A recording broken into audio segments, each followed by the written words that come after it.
തൃശൂർ പൂരത്തിന്റെ സാമ്പിൾ വെടിക്കെട്ട് അല്പസമയത്തിനകം നടക്കും. 7 മണിക്ക് ആദ്യം തിരുവമ്പാടി വിഭാഗം വെടിക്കെട്ടിന് തിരികൊളുത്തും. തുടർന്ന് പാറമേക്കാവ് തിരികൊളുത്തും. തൃശൂർ പൂരത്തിന്റെ ചമയ പ്രദർശനം തുടരുകയാണ്. MS ലിഷോയ് പൂരനഗരിയിൽ നിന്ന് നമുക്കൊപ്പം ആ കാഴ്ചകളും വിശേഷങ്ങളുമായി ചേരുന്നുണ്ട്. ലിഷോയ്, ചമയമൊക്കെ എങ്ങനെ മുന്നോട്ട് പോകുന്നു? ഒരുക്കങ്ങളൊക്കെ കഴിഞ്ഞോ?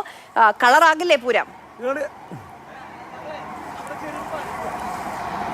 ആര്യ, ചമയമൊക്കെ വളരെ കളറായി ഇങ്ങനെ നടന്നുകൊണ്ടിരിക്കുകയാണ്. ഇപ്പോൾ നമ്മളെല്ലാവരും തൃശ്ശൂർക്കാരെല്ലാവരും കാത്തിരിക്കുന്നത് തൃശ്ശൂർ പൂരത്തിൻ്റെ സാമ്പിൾ വെടിക്കെട്ടിന് വേണ്ടിയാണ്. സാമ്പിൾ വെടിക്കെട്ടിന് വേണ്ടിയുള്ള ഒരുക്കങ്ങളാണ് നമ്മളിവിടെ കാണുന്നത്. ഇവിടെ ഈ കലാശം നടക്കുന്ന കൂട്ടക്കലാശം നടക്കുന്ന ഒരിടം, ആ ഇടത്തിന് തൊട്ടടുത്താണ് നമ്മൾ ഈ നിൽക്കുന്നത്. ഇവിടെ മരുന്നിട്ടിട്ടില്ല, പക്ഷേ ഗുണ്ടുകളും അതുപോലെ തന്നെ ഈ കളർ അമിട്ടുകളും ഒക്കെ തന്നെ ഇവിടെ ലോഡ് ചെയ്ത് കഴിഞ്ഞു. ഇനിയിപ്പോൾ പടക്കവും ഒക്കെ തന്നെ ഇവിടെ എല്ലാം സെറ്റാക്കി വെച്ചിരിക്കുന്നത് നമുക്ക് ഇപ്പോൾ കാണാൻ സാധിക്കും. അതായത് നേരത്തെ തന്നെ പറഞ്ഞിരുന്നത് പോലെ തന്നെ കൂടുതൽ ആളുകൾക്ക് ഏറ്റവും അടുത്ത് നിന്ന് കാണാനായുള്ള സൗകര്യം, അതാണ് ഏറ്റവും പ്രധാനമായും ഇത്തവണ ഈ തൃശ്ശൂർ പൂരത്തിന്റെ വെടിക്കെട്ടിനെ സംബന്ധിച്ചിടത്തോളം. കഴിഞ്ഞ തവണ വെടിക്കെട്ടുമായി ബന്ധപ്പെട്ട ചില വിഷയങ്ങളാണ് ഒരു പ്രശ്നത്തിലേക്ക് പിന്നീട് കലാശിച്ചത്. ആ പ്രശ്നങ്ങളൊന്നും തന്നെ ഇത്തവണ ഇല്ലാതിരിക്കുന്നതിന് വേണ്ടിയുള്ള നടപടികൾ എല്ലാം തന്നെ ഇവിടെ പുരോഗമിക്കുകയാണ്. 30 വർഷമായി ഈ തൃശ്ശൂർ പൂരം വെടിക്കെട്ടിന് നേതൃത്വം നൽകുന്ന തിരുവമ്പാടി വിഭാഗത്തിന്റെ നേതൃത്വം നൽകുന്ന തിരുവമ്പാടി വിഭാഗത്തിന്റെ ജോയിന്റ് കൺവീനറാണ് നമ്മളോടൊപ്പം ഉള്ളത്. എന്താണ് ജോയിന്റ് സെക്രട്ടറി?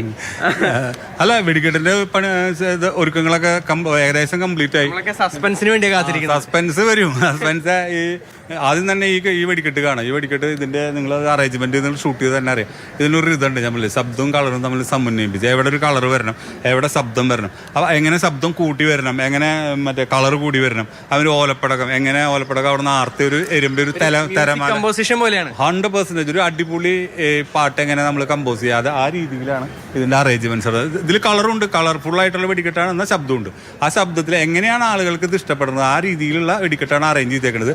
മറ്റേ നിങ്ങൾ പറഞ്ഞിട്ടുള്ള ആ സാധനം സന്ദേശം ഞങ്ങൾ ഒരു അമിട്ടിൽ ഒളിപ്പിച്ച് വെച്ചിട്ടുണ്ട്. ആ അമിട്ട് പൊട്ടി വിരിയുമ്പോൾ അത് ആളുകൾക്ക് കാണാൻ പറ്റും. അത് സമൂഹത്തിനുള്ള സന്ദേശമാണ്, നാടിനുള്ള സന്ദേശമാണ്. അത് തിരുവമ്പാടി വിഭാഗത്തിന്റെ ഇപ്രാവശ്യത്തെ ഒരു ട്രഡീഷണൽ സാധനമാണ്.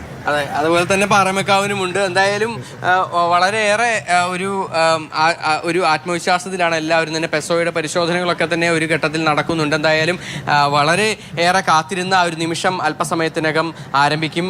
തൃശ്ശൂർ പൂരത്തിന്റെ സാമ്പിൾ വെടിക്കെട്ട് അല്പസമയത്തിനകം ആരംഭിക്കും. തിരുവമ്പാടി വിഭാഗമാണ് ആദ്യം കൊളുത്തുക, അതിനുശേഷം പാറമേക്കാവ് വിഭാഗം കൊളുത്തും.